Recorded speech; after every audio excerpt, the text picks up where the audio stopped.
Hello everybody and welcome to the Catalyst live Facebook on the back of the Great Australian Beekeeping Challenge.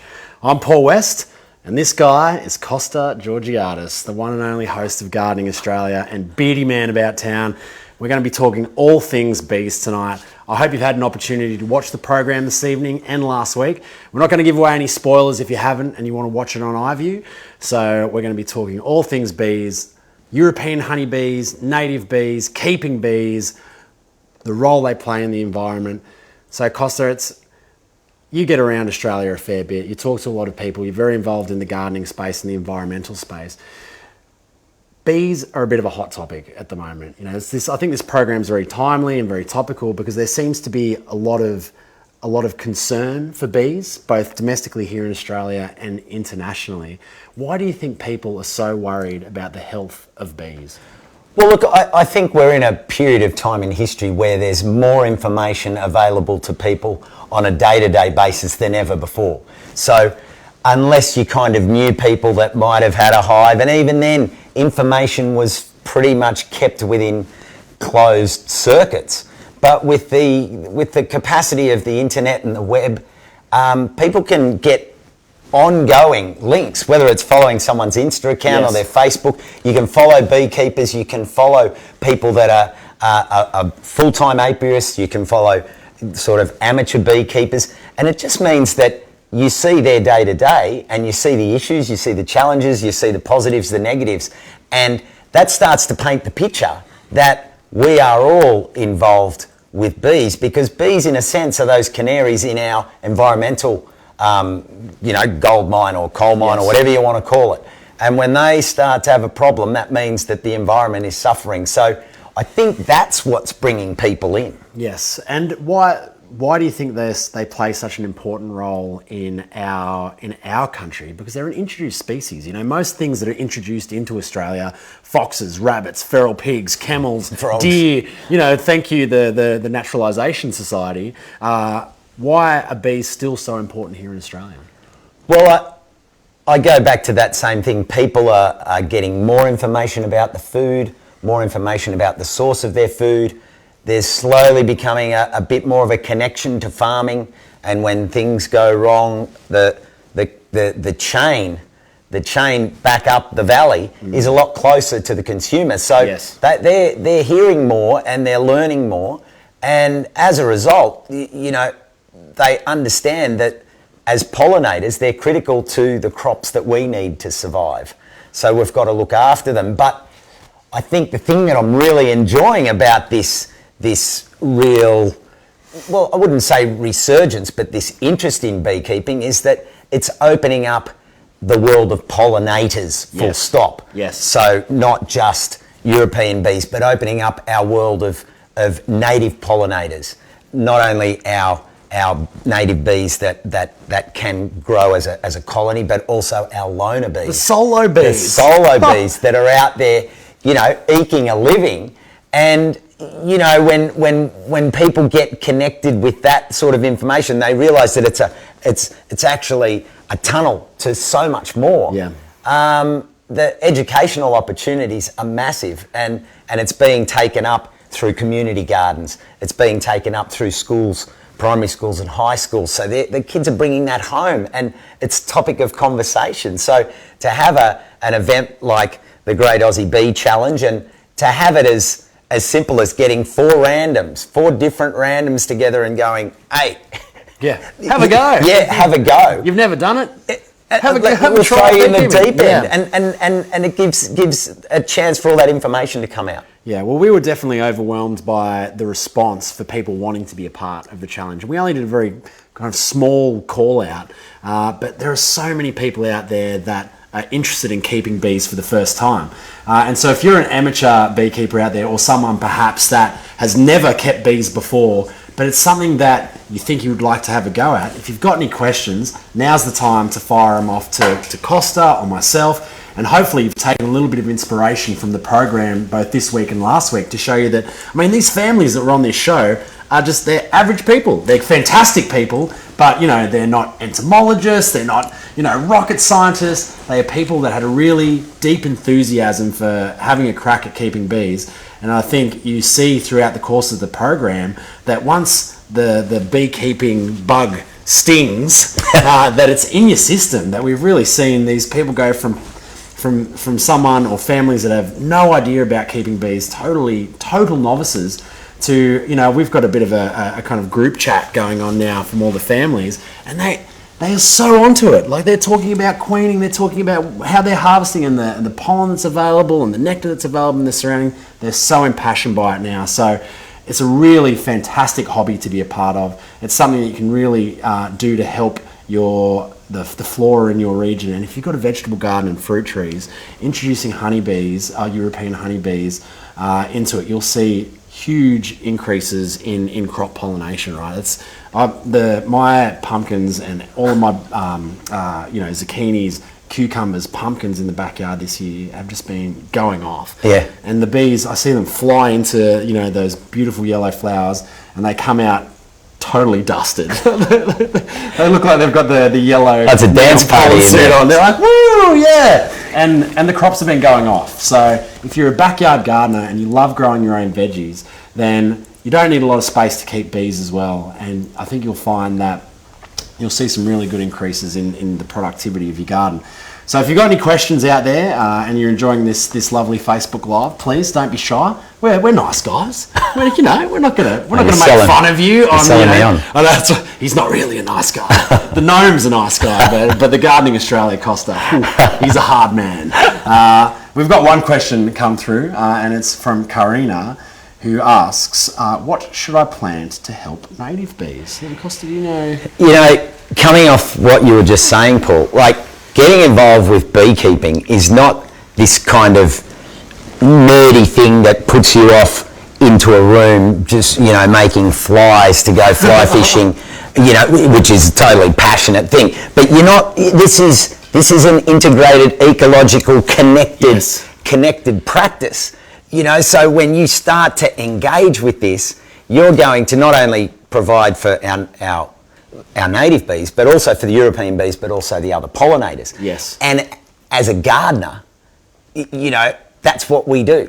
And so people that aren't gardeners are going to suddenly understand that, as Tegan asks, who was the last? Karina. As Karina asked, what can I plant? Yes. Well, Karina, the first thing I'd say to you is start to plant flowers, but what you need to do is then start to plant flowers that are going to flower across the seasons.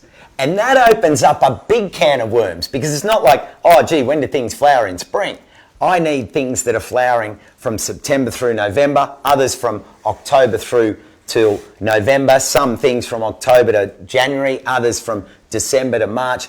And when you start to get into that world, then you open up the next world and say, well, look, you've got incredible insect plants that insects love, like buddleias and salvias as exotics, but then we've got all our natives.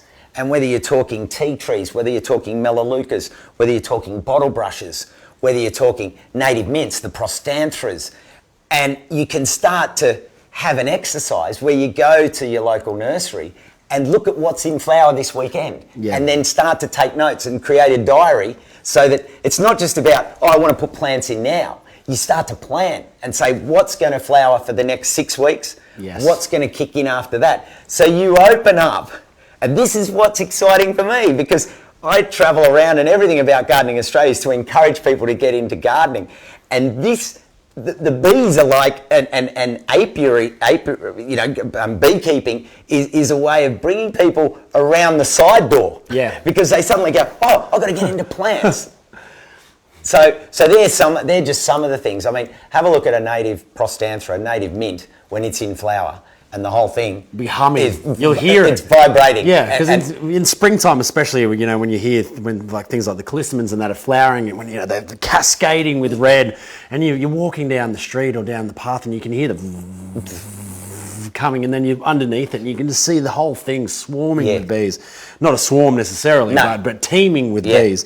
And I think you really hit on a great note there, Costa, that once you do start to keep bees, you gain a deeper understanding of your surrounding ecology. Not just your garden and what you're planting to assist your bees, but all of a sudden you're looking at all the flowering flowering plants in your neighbourhood, in the surrounding bushland, and you're really taking a lot of notice about whether or not bees are on those flowers, whether there's a lot of bees on there. I've certainly found that since becoming a beekeeper, that you really have a much deeper appreciation for that staggering of flowering and what species are flowering and when, and how enthused by those plants the bees are, because the bees don't like every plant, right? They're just because something flowers doesn't mean the bee's the pollinator for it. They got taste. Yeah, that's right. No, thank you. But what you're saying is really cool, because you're walking home now and you're just like, hang on, what's that? Oh, I haven't seen this before. And then you have to go and seek it out. Yeah.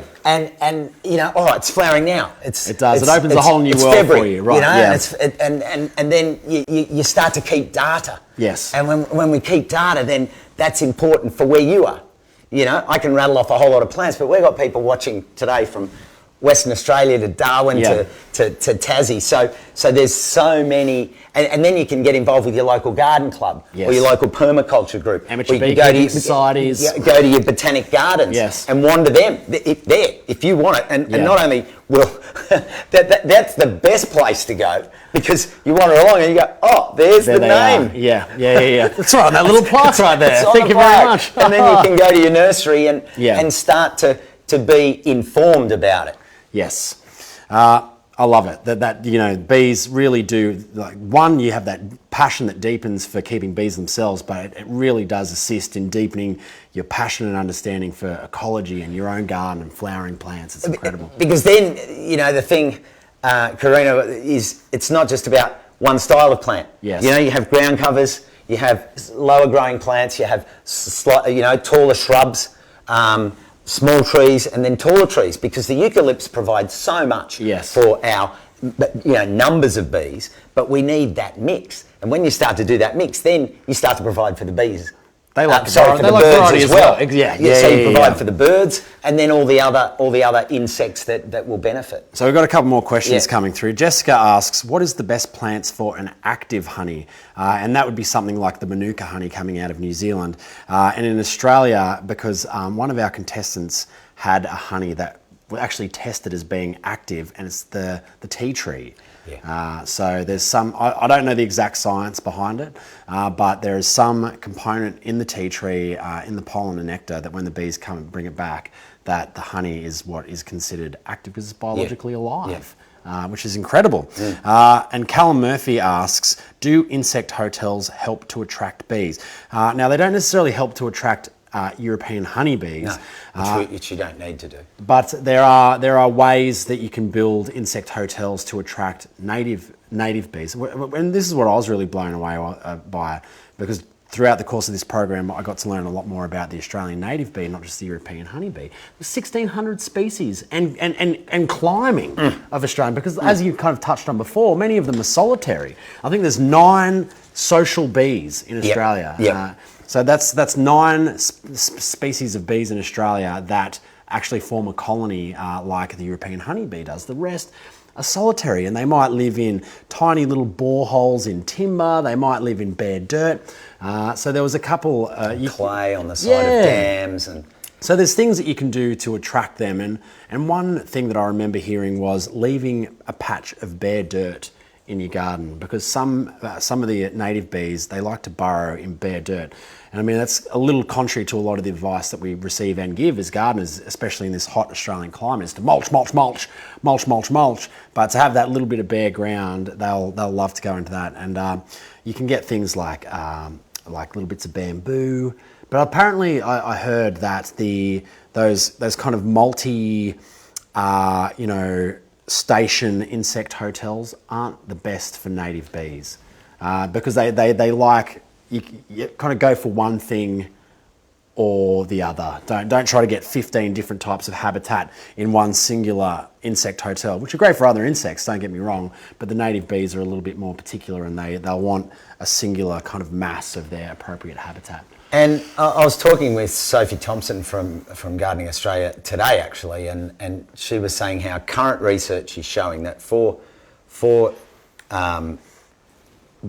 insect hotels, the bigger they are, the more chance there is of other predatory non-insects coming in and skinks and setting up shop. Yeah. Right. So what they're actually saying is that there's a slightly more specific length of material you need to use, about 8 centimetres, and to make them a little bit smaller and have more of them spread around. Yes. So that, I suppose, much like us, when you pull into the south coast, you want a few options to stay. Yes. You might want to stay in a mega hotel, a windy ridgetop, right? You might want to stay down by the lagoon, yes. or you might want to be by the farm where you can hear the animals, or you might want to be near town because you're a coffee addict. So we want to put different multiple bug hotels rather than big ones. Yes.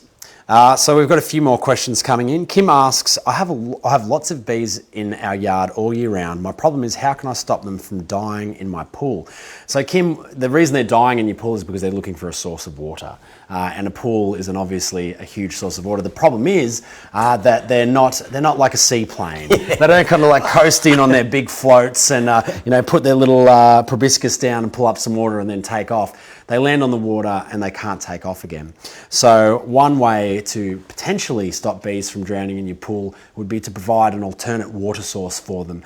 And that's a matter of something like a bird bath and filling it with lots of little rocks and sticks and things like that, so they can land on that and then they can walk down the little stick and they can have a little drink and walk their way back out and fly off again, happy as Larry. So the problem is they're landing in the pool, they can't get out, and that's why they're drowning. So just before Christmas, we were filming an episode for Gardening Australia at Victoria Gardens here in Melbourne, and it was a belter. It was like 39, 41 degrees. It was hot, dry, classic Melbourne fan-forced oven day. And I went over to this bubbler to get a drink, and they've sort of designed it in a way that there's a little cast iron pot to catch all the water that runs off, so the dogs can have a drink, right?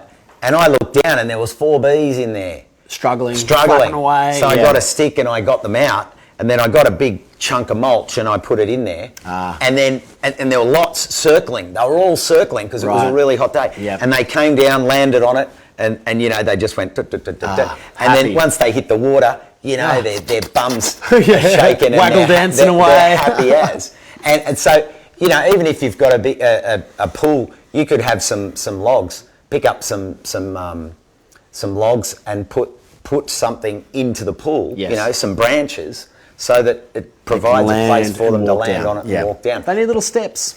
But yeah, I use old saucers, I use old garbage bin lids, old and oven I put trays, rocks in things there, like that, and they can just stroll down. So we've got to think about them, because my bees up in Sydney at the moment, we've had some really hot nights. Yes. And they come back and they're like, oh man, house out is on too the hot. patio we sit. And the humidity there. So 9 o'clock at night, they're all on the outside, just chilling until it cools down, and then they go in. So we need to provide water for them because they work hard. Yeah. Well, and that leads us to our next question, which comes from Andrew, who asked, do the continuing cycles of heat, floods and drought affect the bees? And without a doubt, it does. I mean, I heard on the ABC News this morning that South Australian beekeepers of European honeybees, commercial beekeepers, have had a lot of trouble this summer, because anyone in South Australia will know that the heat has been relentless this year, and not only relentless, but really high. And I heard the report, heard from a commercial beekeeper in Port Lincoln, who said he lost a lot of his hives. He went down to check them. The bees are coming out with deformed wings because they've been curling up in the heat. The wax melts off the frame, bees drown. So they are without a doubt impacted. And I'm sure that flooding would have a similar impact, that with all that rain, because I mean, it definitely affected some of our families in the Great Australian Bee Challenge when there was a lot of rain on the central coast of New South Wales towards the end of last year, that the bees, they can't get out and forage, the humidity increases, so they're lacking food sources, the rain's washing away the nectar, too much moisture is getting in the hive, so they're is a fair bit. Bees are vulnerable to these extremes of climate. So we do have to keep in mind, especially during the heat, that to provide those water sources for them, especially in urban areas as well, because there's not necessarily a lot of available water for bees. There's drinking fountains for us, there's taps for the dog, but not necessarily for the bees. And don't be afraid if you do see bees coming into your garden looking after water, because I know when I'm watering my backyard, even though I've got water out for my bees, it must be, interlopers. When you put a little bit of water out, the bees are flocking to it. You know, and if you've never kept bees before and maybe you're a little bit apprehensive about them, seeing bees kind of flocking down to where you've just watered plants might freak you out a little bit. But they're only looking for water. That's it. They're not looking to cause you any mischief. So as we even a bit of a loofah. Yeah, that's right. Put a loofah in there because that holds moisture. Exactly. I had an interesting one where I was filming one day and I saw that there was a sponge sitting on the ground after it had rained and it was wet. Yes. And I noticed all the bees were on it. But we really don't want the bees eating off a sponge because that's chemical. Exactly. Chemicals in it. But plastic to have a loofah or a sea sponge or something that you can put in water that holds that water and they can like a sponge. And extract, and then they land and extract it.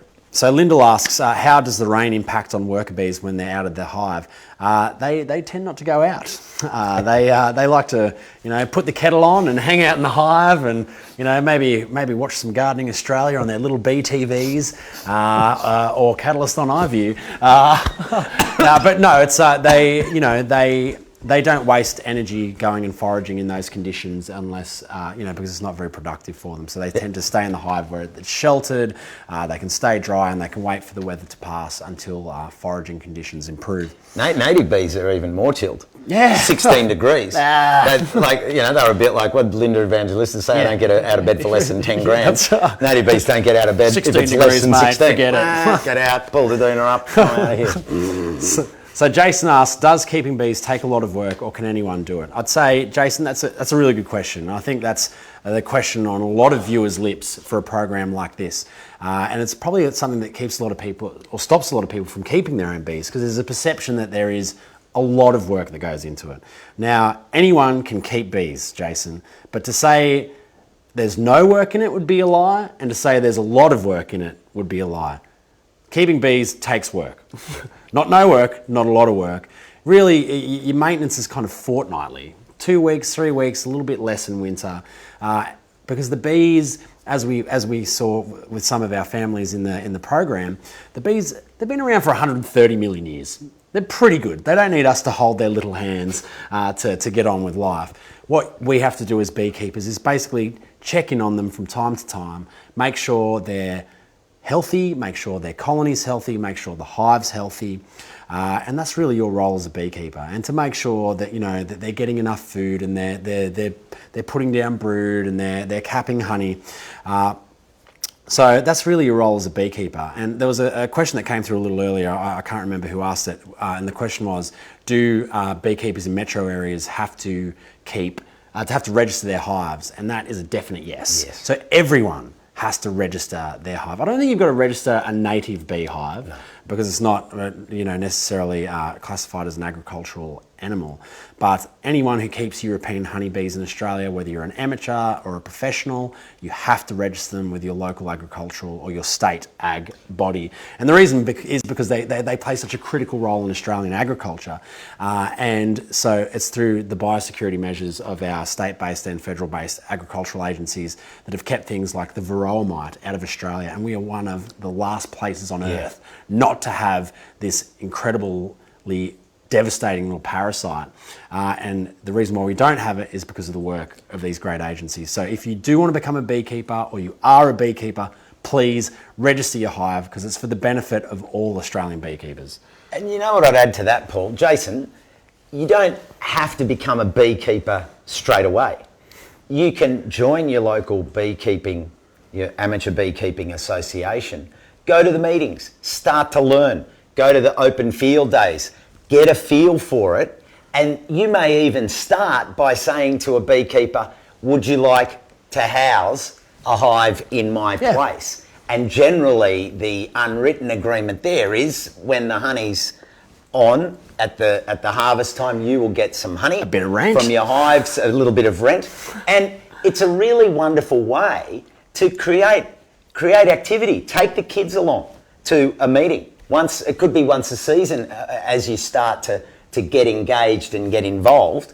And then as you go down that road, then you might say, all right, I'm willing to sign up now, do my training and become a beekeeper and take that next step. Because, and the way I put it is, as anyone that eats, as anyone that gardens, as anyone that lives, we need bees, and there are beekeepers, but every person that has a garden, every person that plants, everyone that eats is a keeper of bees. You don't have to be a beekeeper. You can be a keeper of bees, a keeper of the bees. So by connecting and understanding and sharing that information with the next generation, or as grandparents or as neighbours, if you go to a meeting, always take someone new with you so that we build that vocabulary, we build the understanding, we build the knowledge, and most of all, we take away the fear. Because we don't want the fear to dictate what can and can't happen, particularly in urban areas where people get afraid and they don't understand that with the right knowledge and the right information, everyone can live happily. And I think that's a really fantastic point, what you've got there, Costa, is that beekeepers, especially experienced beekeepers, are a lot like gardeners. There's no secrets, there's no closed shop, there's no if you're an amateur and you're rocking, they're not going to go silly novice, we'll never teach you our secrets. It's the total opposite. They will welcome you with open arms. All the amateur beekeeping societies and clubs around Australia, if you've never kept bees before, they would love to hear from you. They would love to have you as a new member. There's no commitment. You don't have to keep bees. As you said, you don't have to be a beekeeper. And if you're really interested in getting and starting your beekeeping journey, that would be the number one place that I'd start. Find your local amateur society, your amateur club, join up, ask questions. People will tell you. Go and inspect a hive with someone, pull some frames out, put the suit on. Last year I was at the New South Wales Amateur Beekeepers Conference. Ooh. So they have conferences, and Victoria had one as well. You can go along, right? And they were expecting about 150 people. 400 people turned up, right? 400 on the first day and the same the second day, right?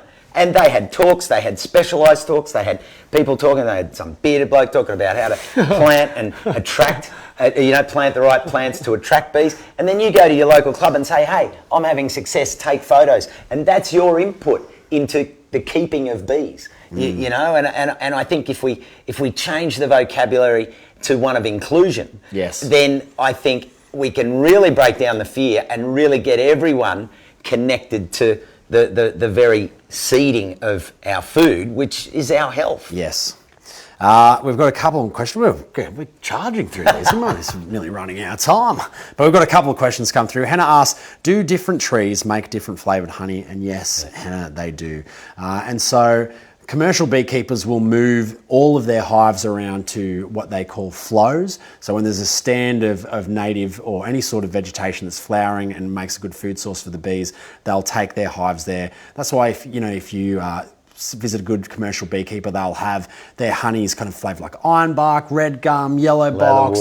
Exactly, all these incredible different flavours coming from different trees. But if you are in an urban area or you're not a commercial beekeeper and you're not moving your hive around everywhere, what you'll be experiencing is the unique taste of the flora of the kind of 5 kilometre radius around your house. And that'll be different from old mate over the hill, it'll be different from Sydney to Melbourne, it'll be different from Sydney to Perth, from city to country, so and possibly even different from neighbour to neighbour. But I'd imagine 2 neighbours would have pretty similar tasting honeys. Mine's better. Of course, exactly. Pretty similar, but one will always be better than the other. And so, but then again, each colony has a unique personality, so there'll be different flavours from that. So Peter asks, can native bees protect themselves from honeybees if they can't sting? So what I learned in this program is that native bees are actually pretty badass. They might be tiny compared to a European honeybee, punching above their weight. But they are actually, what they can do, while they don't, especially the sugar bag or the stingless bees, they obviously don't have a stinger, hence the name, but what they can do is they can bite. They've got little mandibles, and what they do, if a European honeybee tries to rob the hive or is getting a little bit close for comfort, they will bite the leg off a European honeybee with their little mandibles, and a European, oh no! And the problem is that then they can't fly. They can't take off. So if a honeybee loses one leg, they can't fly. So these tiny little guys, don't mess with the little guys because they will chew your leg off. There's another question come through. This is for me. Thank you. Who do you think learnt the most over the course of the program? So, other than I learnt a lot. I learnt heaps. That's cool. Because I got to dip in and out with all the kind of experts, entomologists, and all these incredible scientists and academics and frontline workers in the bee industry and all these people that have this incredible amount of knowledge. But when it came to our families and who, I guess, took to beekeeping with the most enthusiasm. If you've watched the program, I think you can probably take a pretty good stab at who was the most enthusiastic, and without doubt it was Phil Hayes. So he was one of the beekeepers from the Central Coast, and from the get-go, Phil was absolutely brimming with enthusiasm. He's a retired optometrist. I think it was, sorry Phil if I got that wrong, optometrist or doctor, definitely Dr. Phil, now retired. And so, he just threw himself into it with great passion. And but it's kind of splitting hairs, because all of our beekeepers learnt stacks and they improved from really enthusiastic amateurs with no experience to people that had kept bees, kept them alive for a season and successfully had a harvest of honey off their first attempt at beekeeping, which is pretty special. And to be able to be there for the couple of those families when they harvested their first frames of honey and tasted, the first teaspoon or tablespoon or of the honey that they had, their bees had produced. It was a very special thing to share with people because that's something that you don't forget. Tasting that, there's all that effort in keeping the bees, all the excitement, the build up, you're tending them, things go wrong, things go right, the frames start to fill, and all of a sudden you get to taste that sweet golden honey. It's interesting, isn't it? Because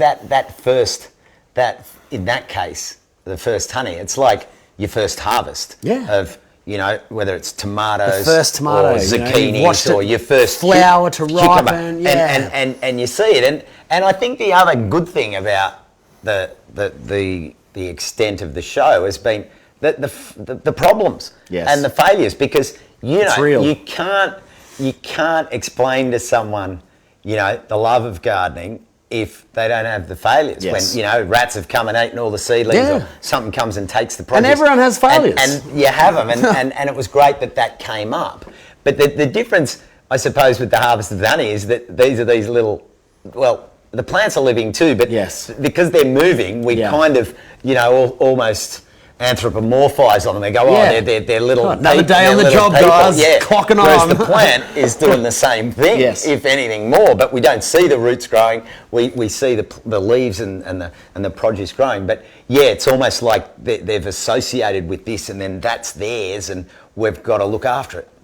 So we've got time for one last question. This is from a city slicker.